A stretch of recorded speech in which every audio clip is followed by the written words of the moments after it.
Have you ever sat down with someone and they start to talk about the past and how they almost did this, they almost went pro, they almost invested in the stock before it blew up? You know those guys, right?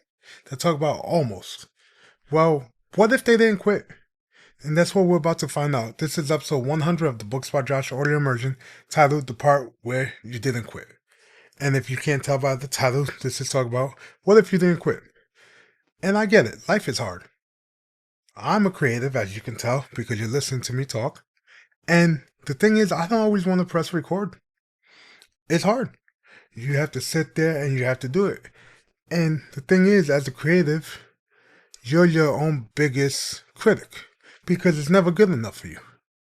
So when you produce content online or physical, because I do both, of course, and you don't see the metrics, you don't see the sales, you don't see the listeners, you don't see the downloads, you don't see what you want to see.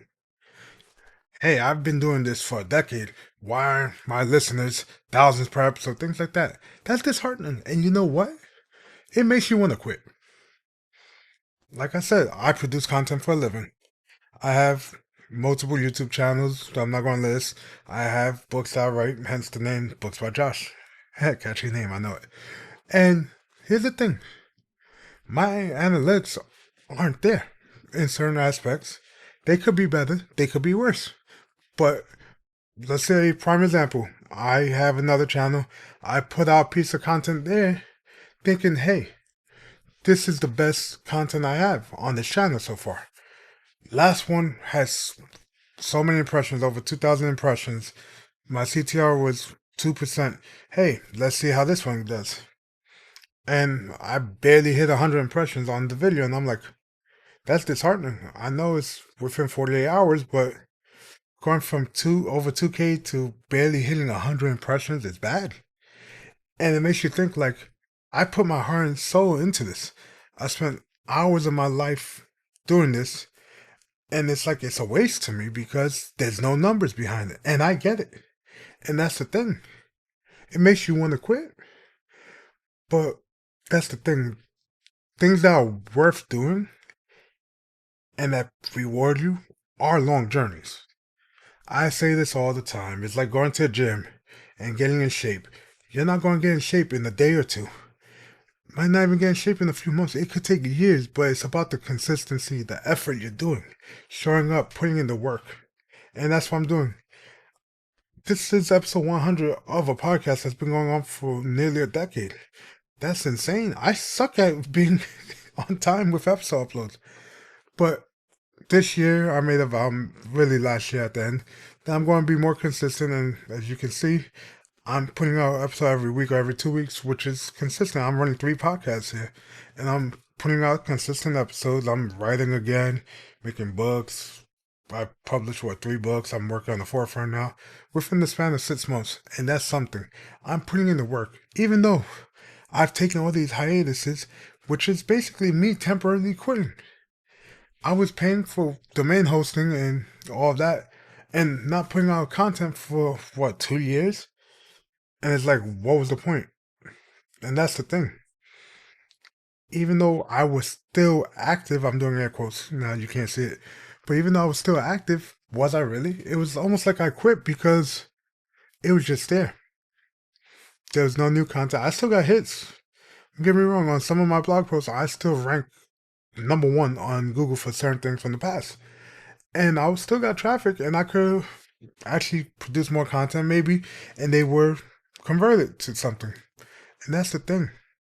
So even though I didn't actually throw in the towel, I kind of did because I was checked out mentally, physically, everything. I just locked it away. So that's the thing. Quitting isn't just about giving up and just saying, you know what, I'm no longer going to do this. It's about not showing up. Because, like I said, you can be mentally checked out and doing the thing. It's like having a job that you hate. You're there earning a paycheck, but are you really there? You're probably doing the bare minimum or less than that, because I've been there too. I quit the job before this last one because I was there for nearly 6 years. I was making good money. I was just burnt out because I dealt with negativity all day and I was good at it. And But the problem is, it just got to me after doing it for so long. I was still cool with a lot of people I worked with back then, but that's the thing. I quit that because it wasn't good for my mental health. But for things that are good, like investing or going to the gym or reading, those are things you don't want to stop doing. You want to keep up with those because of the potential.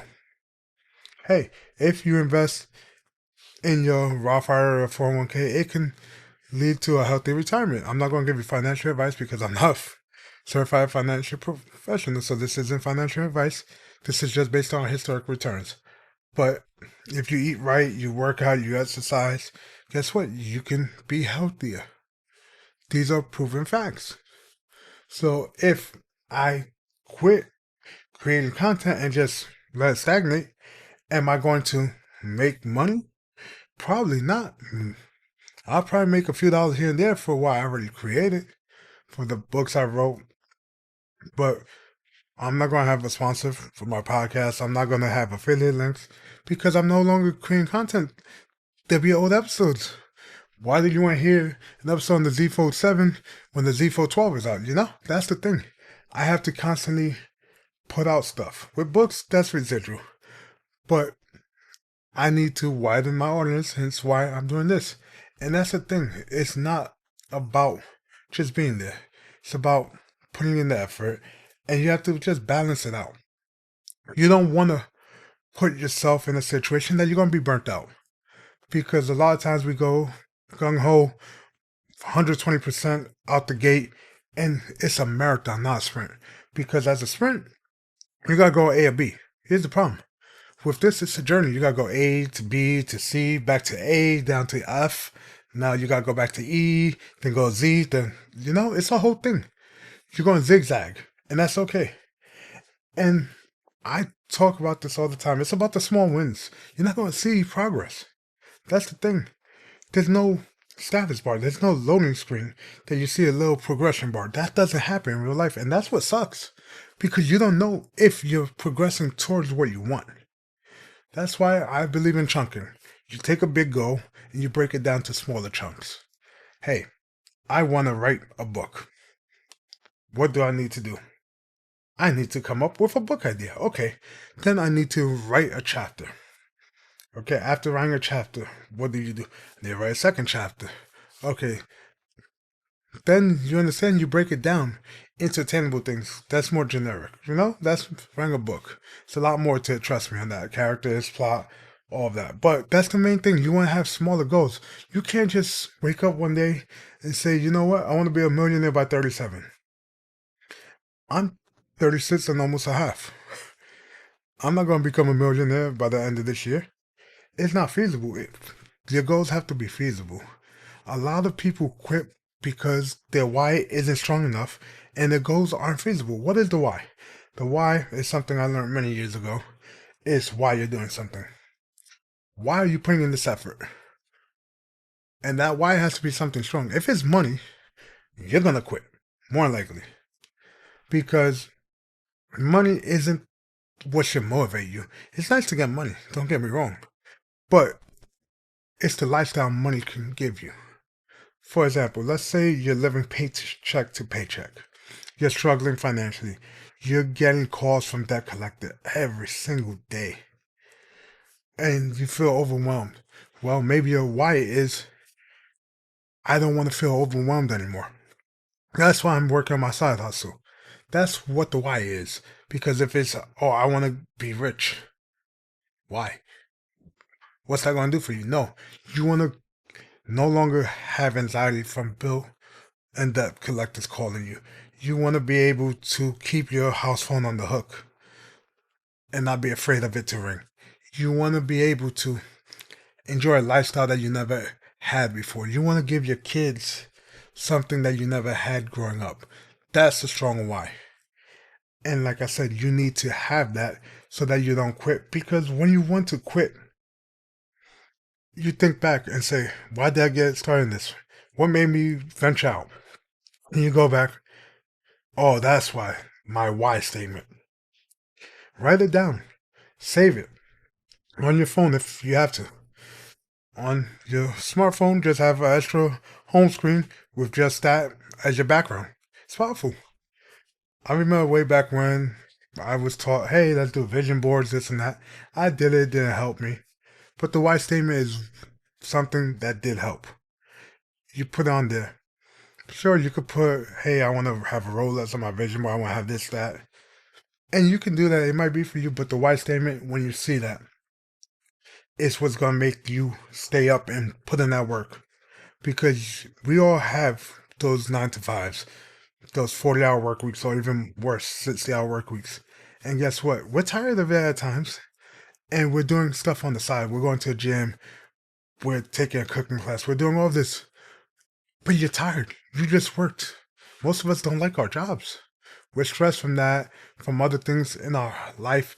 And the only thing that's going to get you to drive off to the gym, to that extra class you take, to night school, to med school, whatever you're doing on the side, your side hustle, or pizza delivery, whatever you're doing is your why statement. And that why statement is telling you why you're doing this. And guess what? You need the goal. Like I mentioned, you have the goal set. You can't just say, I just want to be a millionaire. No, that's fine and dandy, but make it reasonable. Hey, I want to be able to generate extra $100 a week from my side project by this date. Prime example, let's say you want to generate extra $100 a week, right? From dividends. So you have to sit down and figure out how much you have to invest to reach that. Prime example, once again, no financial advice. Oh, I talked about this last episode.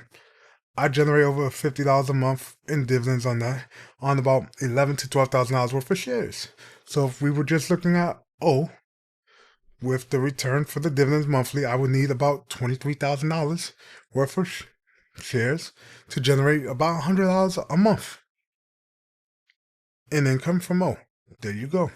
So that's one avenue I can make $100 extra a month.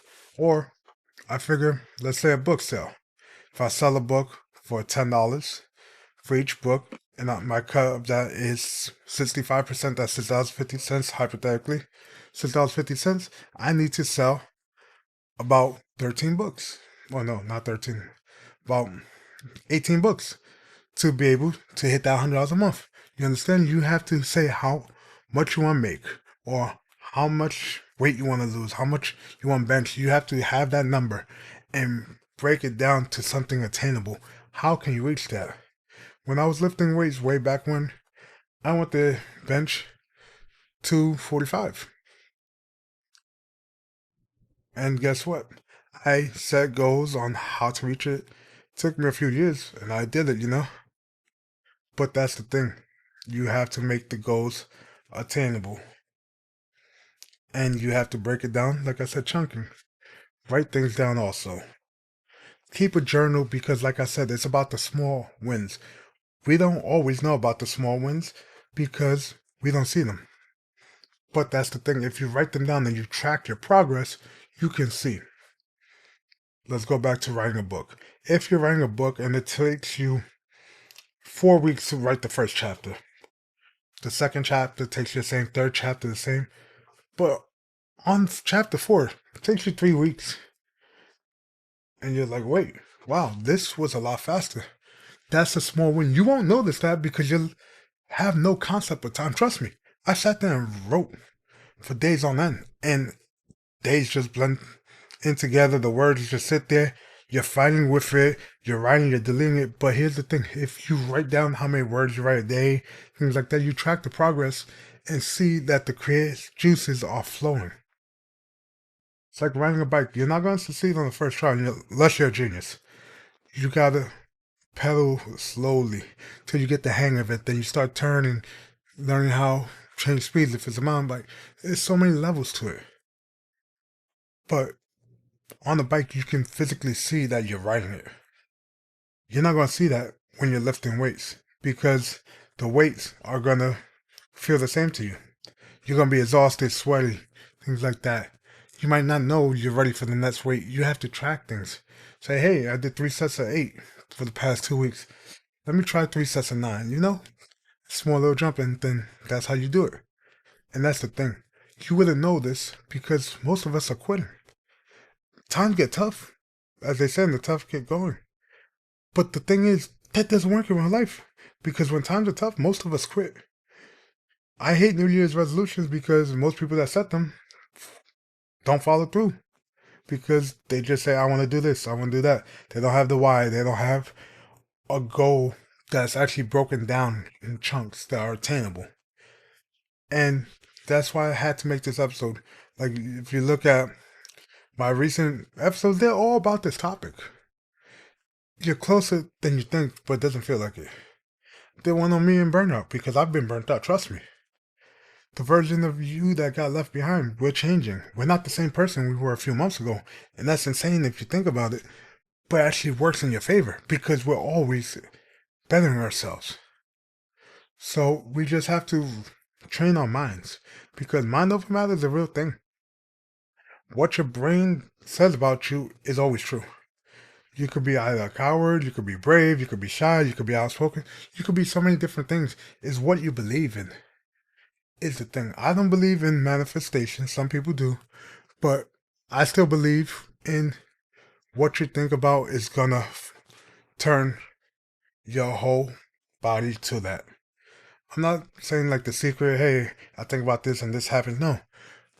You have a bad day. You know, you wake up on the wrong side of bed, somebody cuts you off in traffic, and you focus on that, guess what? It's going to affect everything about you. I work with people, and in the beginning, if I had a bad day or dealt with one bad person, it would rub off to the next client and until I got home. And that, you don't know this, trust me. The way you talk, the verbiage you use, the language, even your posture is affected by that. And that's the thing. Sometimes I had to take a step back and play some music and just relax, because I saw that it affected me, and that's why I started noticing other things. I didn't take anything for granted, but I also knew that they weren't really mad at me. Some were, but if someone was upset, it could be anything in their life. So it assisted me, and that's why I started taking that approach to a lot of things in life. Because trust me, there's things that happen. Like today, for example, somebody got injured on the train, and I was delayed for over an hour. It happens, but you can't let that dictate the flow state of your brain, because if it does, you're not going to want to sit down and put pen to paper. Just remember, like I said, there can be two versions of you. One that quit and one that didn't quit. Do you want to be the person that says, hey, I almost did this, I almost did that? Or do you want to be the person that says, hey, I did this, I did that? I know I was the person that said I want to go to Japan, but then I went. So now I'm the person that said, hey, I went to Japan. That's the thing. Don't quit. Don't let your goals end up as dreams. And that's it for this episode. A milestone, episode 100 of the Books by Josh Audio Immersion. And you sat through basically 19 minutes of me just telling you not to quit, keep at it, not even celebrating. And that's the thing. Because it's not a celebration, because I'm not quitting and I'm just out here producing content. And if you want more content from me, just go booksbyjosh.com and you can find my written works there, my blog, and my other podcasts. And I'll catch you guys in the next one. See ya.